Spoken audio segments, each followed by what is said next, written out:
Nikunj, to you then, while the Nifty may be range bound and we're at the top end of the range so far at 10,700, but crude spiking up all the way to 76 and who knows even beyond that is definitely spelling bad news for us.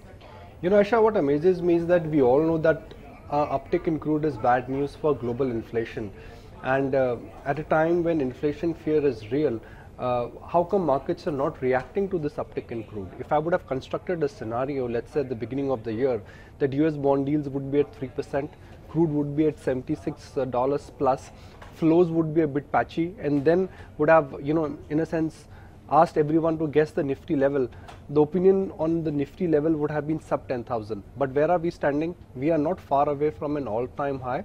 Flows have been a bit patchy, but the market strength both in select mid-cap stocks and select large-cap stocks is still quite impeccable. So what is the market telling you? We can start discussing and debating implications of crude, which I think are very well known, and everyone knows that a rise in crude is bad news for India, it is good news for Russia, but frankly markets are being resilient. So why are markets being resilient?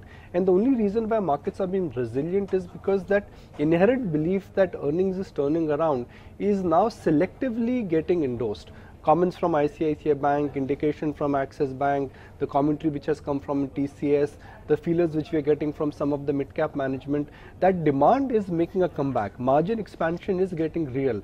Pricing power selectively is making a comeback. So if you frankly ask me, the headline is not matching with the price action, and the reason why that is not matching with the price action is because there is underlying optimism which seems to be coming through because of the kind of earnings which have come out so far.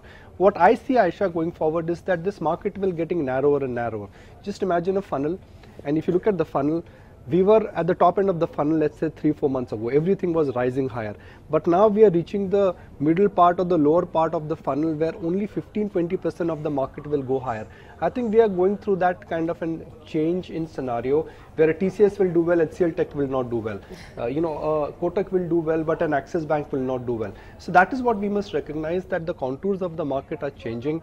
There is no nervousness, and the price action is just not aligning with the headlines.